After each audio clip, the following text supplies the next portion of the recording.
नमः कालात्म ब्रह्मणे। मित्रों, हम सभी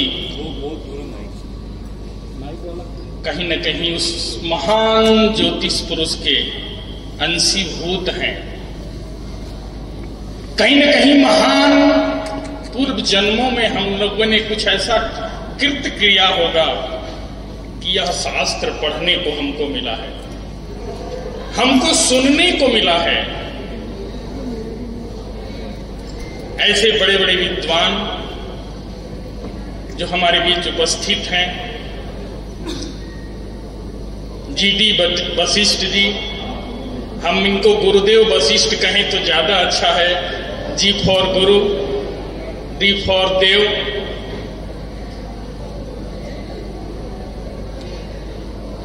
हमारे अभी देखे आप वशिष्ठ जी की लाल किताब की जो प्रशंसा हमने सुनी है, आप लोगों ने भी सुनी। हमारे अभी जो मुंबई से पधारे हैं अद्वितीय लाल धागे के नाम से आप विख्यात हैं, आपसे मेरा सामना पहली बार हुआ है। अच्छा लगा आपको सुन के और आपकी ओजस्वी वाणी को भी नमन करता हूं। हमारे बीच में अनिल वशिष्ठ जी हैं। अनिल बख्श जी, माफ करिएगा, राशि वही है इसलिए हो जाता है। सो गणे उत्तमा प्रीति, सब ज्योतिषी लोग जानते हैं। अभी मैं अनिल जी से यही शेयर कर रहा था कि मेरा बच्चा छोटा सा था, अभी तो बड़ा हो गया है। जब इनको टीवी पे देखता था तो कहता था, पापा आप भी ज्योतिष के हैं। और देखिए अनिल बख्श जी आ गए, इनको समय जब होता था तो खोलता था, तो कहता था आप क्यों नहीं टीवी में आते हैं। हम कहें बेटा पहले तो सुधार कर लो, टीवी पर हम आएंगे, टीवी में नहीं आ सकते। दूसरी बात, तुम क्या नाम बताए उनका, तो कहा अनिल बख्श जी। हम कहें अनिल मने क्या होता है, do you know about Anil, translate करो, अंग्रेजी पढ़ने वाले हो। तो कहा हवा, गूगल से पढ़ लिया। हम कहे कोई जगह बताओ जहां हवा ना हो। जब जगह नहीं देंगे अनिल जी तो हम कैसे आएंगे।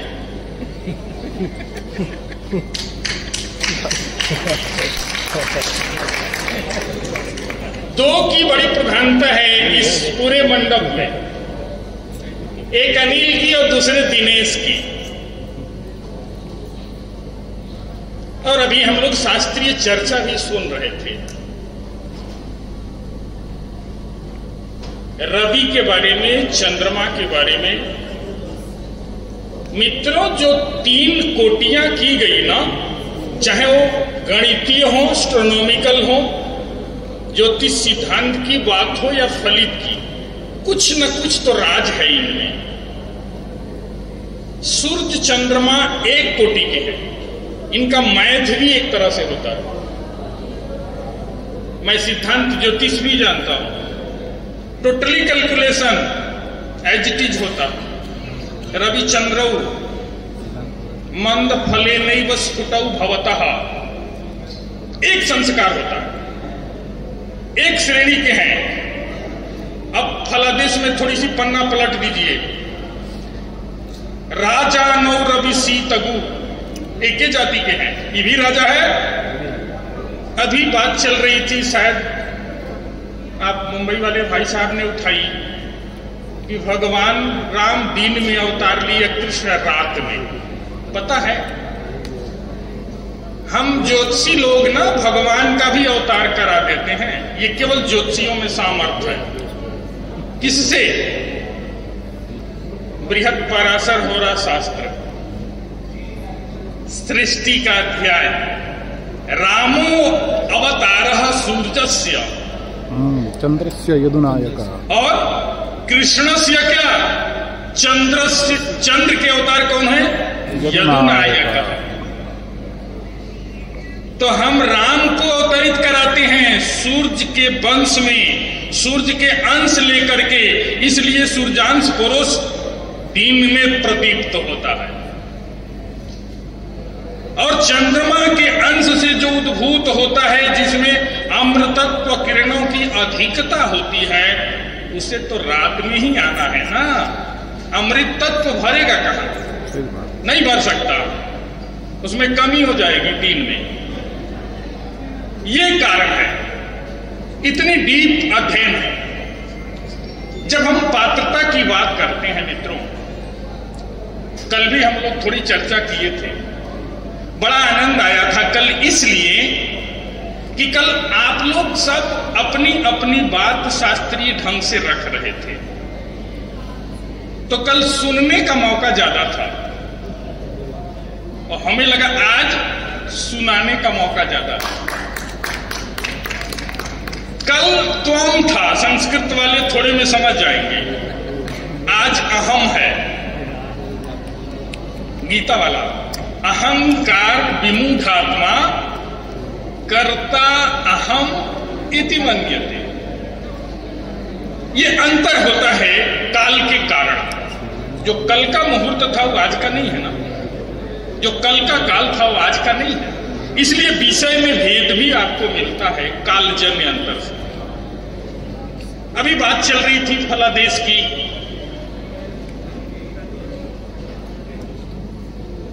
भाई हमारे दिनेश जी आप ही को सुनाने काशी से आए हैं। हमारे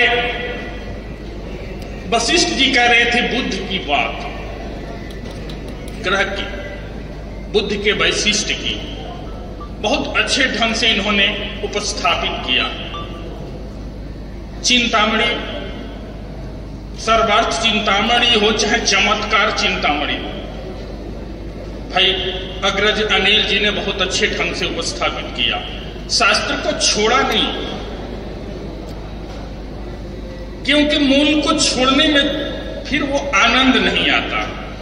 हम दिग्भ्रमित हो जाते हैं कहीं ना कहीं, जीपीआरएस फेल हो जाए, उसी के भरोसे जा रहे हों, जाना है दिल्ली, चले जाएंगे दिलबौनी गांव में,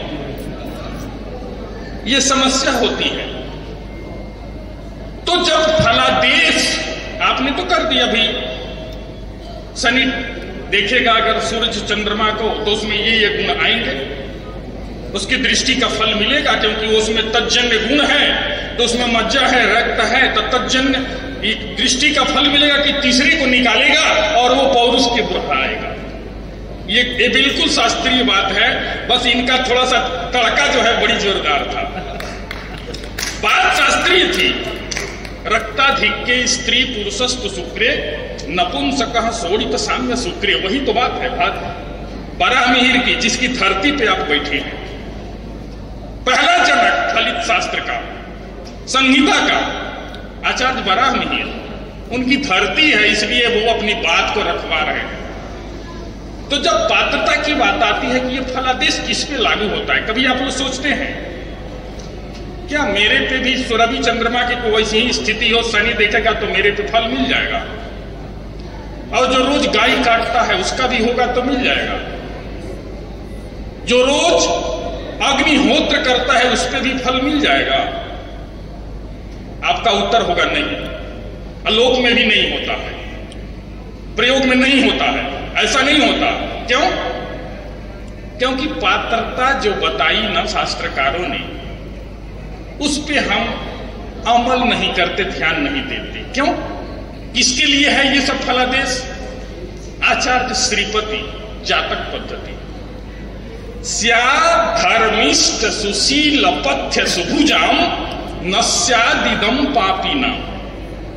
कुत्सित कर्म करेंगे और सोचेंगे शनि का फल मिले, असंभव है। खराब खाना खाएंगे, सोचेंगे स्वास्थ्य मेरा लग्नेश बड़ा बलवान है, कुछ भी पचा लेगा, असंभव है। आपका व्यवहार ठीक नहीं है, चंदन टीका पूरा मार लिया, नीचे से ऊपर तक माला पहन लिया, राम नाम जपना, बाकी वाला आप समझ लीजिए। तो ये पात्रता वहां भंग होगी। तो पात्रता को देख करके जब फलादेश करेंगे, जैसा अनिल भाई कह रहे थे, तो पक्का आप सटीक पास हो जाएंगे। ये मेरी धनंजय भाई से बात हो रही थी, इनका डीपी हमने हटा दिया, ये कहीं डीपी लगा लेते हैं जहां चाहते हैं वहां। हमने कहा धनंजय भाई रहने दीजिए, डीपी ठीक नहीं है, डीपी लोग बदलते रहते हैं। थोड़ी सी कुछ बात बोलते समय एक और बात, मैं थोड़ी सी शास्त्र का आदमी हूं, प्रोफेसर हूं, तो घूम फिर के उसी तरह की वार्ता करूंगा, बाकी तो आप लोग अनुभवी हैं, हमसे श्रेष्ठ हैं। कहा किसको ग्रह परेशान नहीं करते हैं, कभी सोचे हैं? कौन है जो जिसको ग्रह पीड़ित नहीं करते? ऐसे भी कुछ लोग हैं, बहुत लोग हैं जिन पे ग्रहों का प्रभाव नगण्य सा दिखता है।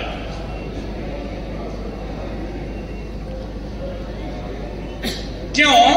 अपने कर्मों के आधार पे वो करता क्या है, कहीं न कहीं ग्रहों के बलाबल को समन्वित कर लेता है। अब क्या कहा, यह भी श्रीपद की बात है। देव ब्राह्मण वंदनात् गुरुवचः संपादनात् प्रत्यहम्। जो देव ब्राह्मण का यजन करता है, ब्राह्मणों का नित्य पूजन करिए ना, देवता का आराधना करिए ना, गुरु की आज्ञा का अनुदिन परिपालन करिए ना, संपादनात् प्रत्यहम्। साधु नाम अपनी भाषणा, संत कोई कह दिया उसका काम करिए। होमादध्वर दर्शनात् शुचि भवा, दाना जपात होमतो, रोज दान करिए, जप करिए, होम करिए। तब अंतिम चरण कहते हैं न कुर्वन्ति कदाचिदेव पुरुषस्येवं ग्रहा पीडनम। ऐसे आदमी को ग्रह परेशान नहीं करते, बनारसी भाषा में कुछ नहीं करते। ये प्रवृत्ति में लाना, भाई प्रवृत्ति कठिन है, निवृत्ति बड़ी आसान है। बोल तो हम भी रहे हैं, कितना करते हैं ये हम जानते हैं। तो प्रवृत्ति बनाइए इस माध्यम से। दूसरी बात, जो ग्रह प्रभावों की बात अभी बहुत सारे क्षेत्रों में आप लोगों ने की। हम एक बार ऐसे पढ़ रहे थे वात्स्यायन का कामसूत्र, और मुझे वात्स्यायन के कामसूत्र पे बोलना था एक जगह, ज्योतिषीय तत्व। अब सोचिए कितना कठिन काम हमको मिला था। हम खोजते खोजते खोजे कि इसमें क्या है। भाई वहां भी तिथियों के द्वारा रोग का उपचार बताया गया। ये एक अलौकिक चीज है। कौन सी तिथि रही तो कामजन्य विकार और संतानोत्पत्ति में बाधक पे क्या क्या करेंगे, ये सारी विषय बताए गए। तो हमारा ज्योतिष शास्त्र जो है वो बहुत बड़ा है, विस्तृत है। कल भाई दिनेश जी ने थोड़ी सी बात की थी कि गुरुजी थोड़ा सा आप चर्चा करेंगे पंचांग के ऊपर। मैं कम समय में 5-7 मिनट में अपनी बात रखूंगा, क्योंकि तिथि वारम च जोगम च, तिथि वारम च नक्षत्रम जोगः करणमेव च, पंचांगम इति ख्यातम गंगा स्नान फलम लभेत। बहुत सारे इसमें द्वितीय चरण में भेद भी है। ये आज पंचांग की जो स्थिति है, जिसके आधार पे आप ग्रहों के फलादेश को निरूपित करते हैं, उसमें बड़ी विषमता आ गई है। आप लोग भी देख रहे हैं, कोई 1 को मना रहा है तो कोई 31 को मना रहा है। अभी ये समस्या जाने वाली नहीं है, फिर अगली दीपावली भी ऐसी हो रही है।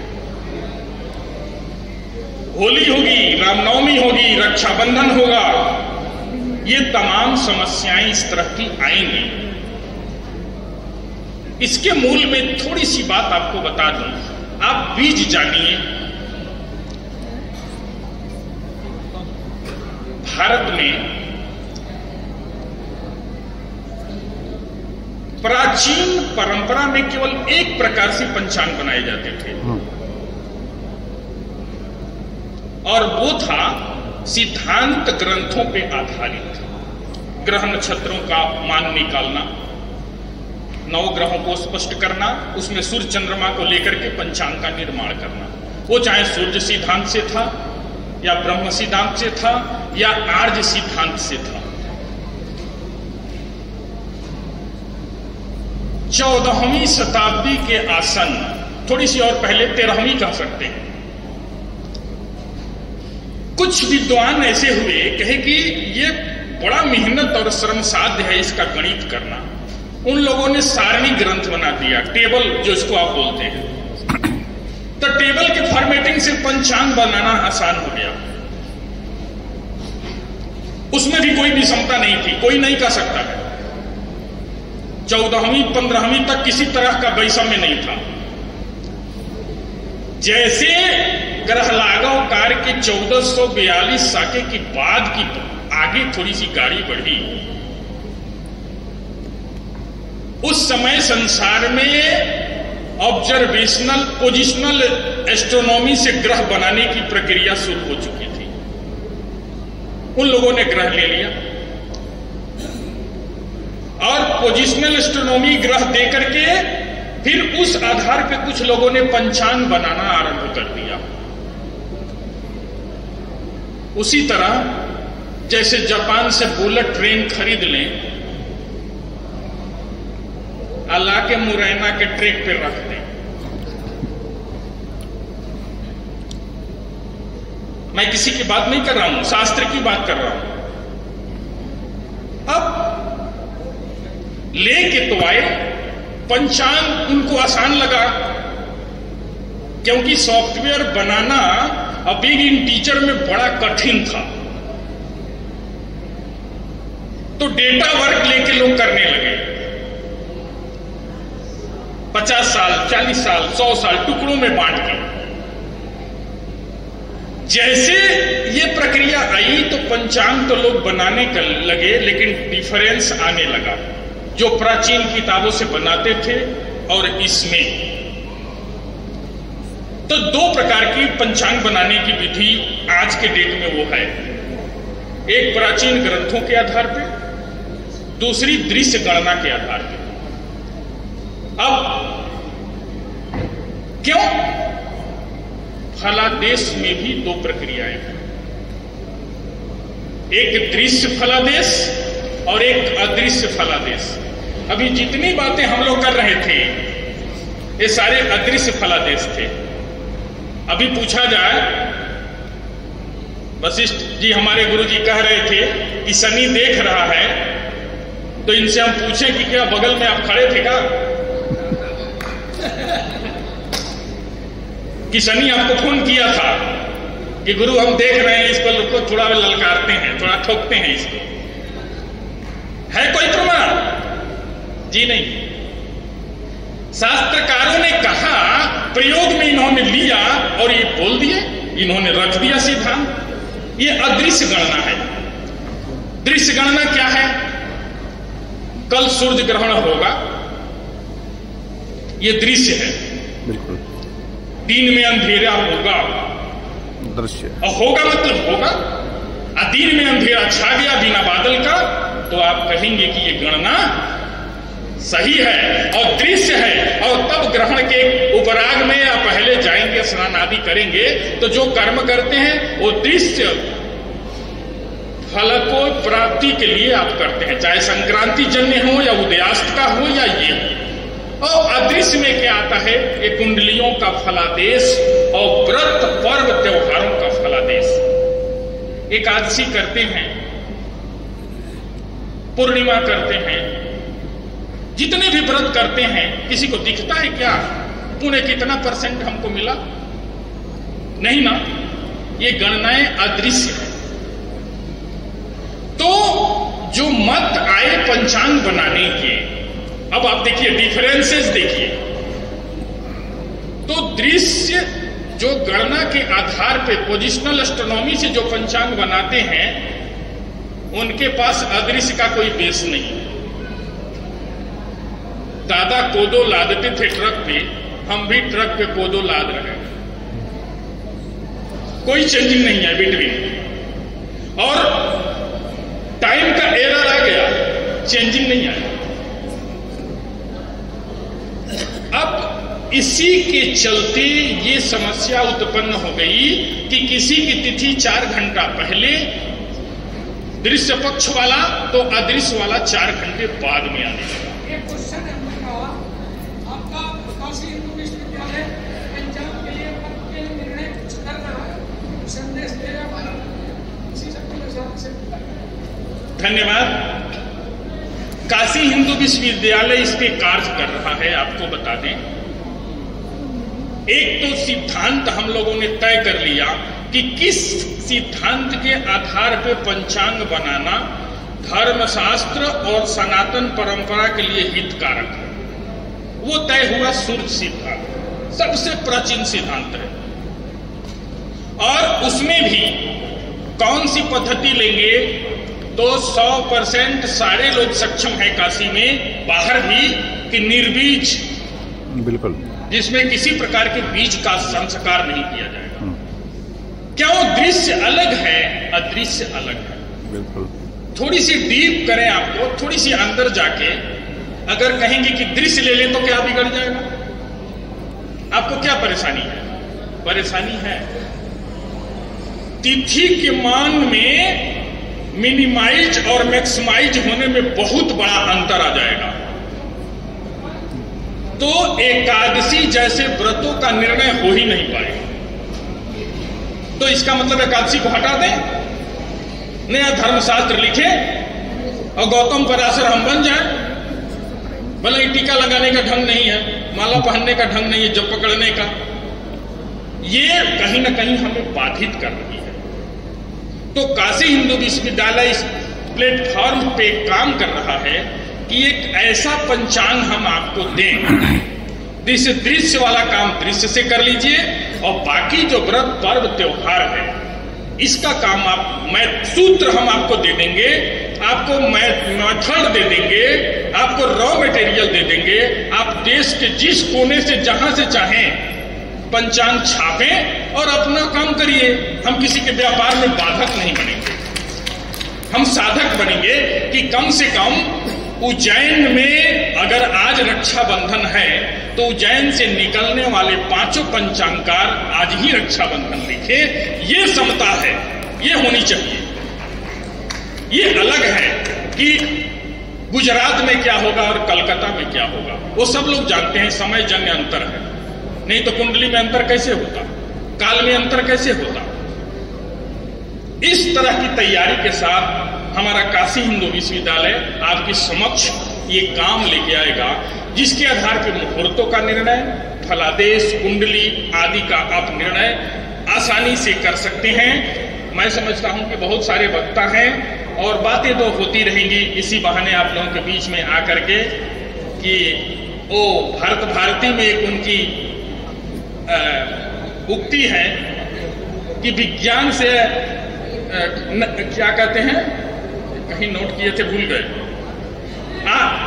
आए नहीं थे स्वप्न में भी जो किसी के ध्यान में, वो प्रश्न केवल हल हुए थे एक हिंदुस्तान में। 400 वर्ष पहले लिखी गई। तो इतनी बड़ी स्थिति है हमारे देश की। आप सब सनातन धर्मियों के पुनः बधाई, सबको शुभकामना। नया वर्ष चल रहा है और सबको प्रणाम, धन्यवाद।